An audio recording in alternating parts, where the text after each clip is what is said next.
what are some of the influences on weight loss maintenance? What things can we attend to that are going to increase the probability that someone can maintain their weight loss in the long term? So we're going to talk about 5 main categories of things. We're going to discuss dietary composition and how that impacts things. We'll look at physical activity. We'll look at self-monitoring and accountability. We will look at the food environment and some of the things that would influence overeating. And then we'll look at some psychological factors that can play a role here.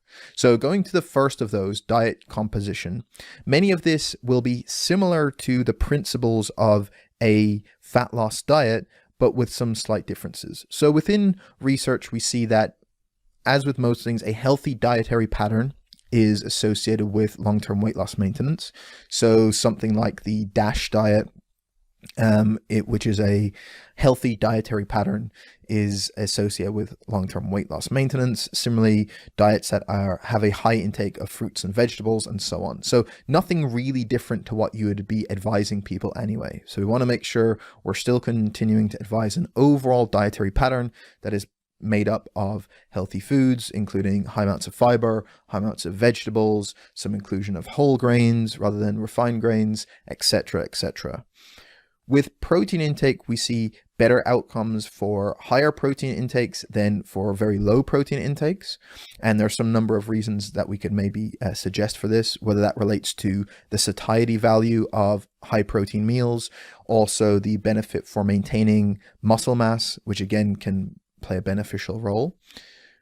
Fiber itself, again, can play a role in satiety and satiation, can be more filling, and then diets that are higher in fiber may mean that they have a low calorie density. And generally, meals of low calorie density can be predictive of long-term weight loss maintenance. So trying to get people eating meals that can still have a large volume of food on their plate, but for relatively little calories. So this would be meals that, again, high in fibrous vegetables, inclusion of things like legumes and other whole grains, having water-based meals, so whether that's like soups or stews and so on, things that have a large volume to keep people satisfied, but the calorie contribution is relatively low and not relying on very calorie-dense foods. Unsurprisingly, the processing and palatability of foods also relates to how much someone is then likely going to eat. And so making sure that, again, the majority of their intake isn't coming from ultra processed foods or hyper palatable foods. Again, this is something that you will have been doing anyway from that weight loss phase, no doubt. And then there is also that individual response and adherence to all these previous issues. So on a diet composition level, there's nothing really new that's outstanding from a weight loss maintenance perspective. It's doing all those fundamentals that you would probably be doing in a weight loss phase itself, or generally just trying to implement from a healthy eating perspective, but just making sure someone can stick to all of those things. And then also knowing that after a diet, someone is going to have those drives to increase their energy intake and gain weight back. And so we want to try and mitigate some of the hunger that will arise after a diet is over. And this is where things like protein, fiber, and low calorie dense meals can be useful. One of the things that probably is most strongly associated with long-term weight loss maintenance is physical activity. So we have very strong evidence that high levels of physical activity will increase the probability of weight loss maintenance. In that Thomas study I referenced earlier, which was that 10-year follow-up of the National Weight Control Registry, decreases in physical activity were associated with the greatest amount of weight regain. So the people who regained the most that were on that registry were the people who had decreased their physical activity the most in that follow-up period. And one of the things that probably contributes to this is not just the decrease in energy expenditure that comes when we do less physical activity, but with very low levels of physical activity, it seems that we have an inability to properly regulate appetite and therefore our calorie intake. And so looking at some of this research, going from a low amount of activity up to high, we tend to see an increase in calorie intake. And this makes complete sense, that the more energy we're expending each day, those people will require more calories. So people that are spending a ton of activity throughout the day with maybe a manual job, they do a lot of activity throughout the day, and maybe they're doing a lot of hard charging exercise and have a really high energy expenditure, then for them, even to maintain weight would require a lot of calories. And so their body is naturally going to be driven to consume more calories. So we get this nice linear line. However, what we see when you go from a relatively low amount of activity to being completely sedentary and not doing any physical activity is that curve starts to go back up. So an increase in caloric intake where it's highest for people who are completely sedentary. And so what the group at Leeds have called this is having a regulated zone. So in other words, as you increase or decrease physical activity, your body does a good job of matching your calorie intake to that. But then at very low levels of activity, it becomes unregulated. So your body isn't good at sensing how many calories it needs to consume, and you end up over consuming intake. And so there's a potential here for why not doing much physical activity can lead to that weight regain, even aside from the energy expenditure you get from activity. So some of the targets that we see is about 200 to 300 minutes of physical activity per week seems to be correlated with weight loss maintenance. Probably strength training plus aerobic training is superior than just doing aerobic training alone. However, there should be some focus placed on activities that the individual finds pleasurable, enjoys doing, and maybe has a social element to them.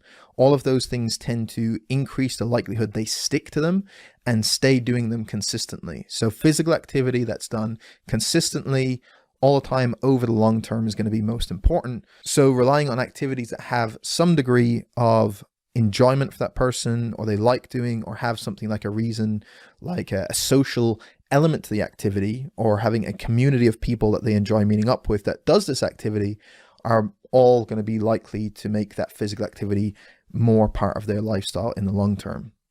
The next of those factors that can influence weight loss maintenance is around self-monitoring. Now, with a long-term goal, what we want to get to is to have less and less need for very diligent, very precise tracking of calorie intake and body weight.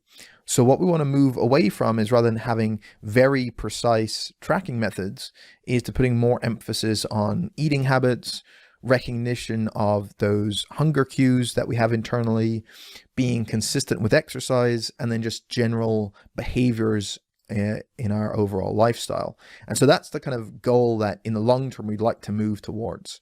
Now, with that said, there's relatively consistent research showing that people who weigh themselves on a daily basis or very regularly and self-monitor their food intake in some form tend to have better outcomes in terms of weight loss maintenance. We see this quite consistently, that both of those things, that self-monitoring of body weight, self-monitoring of eating behavior, are predictive of weight loss maintenance success.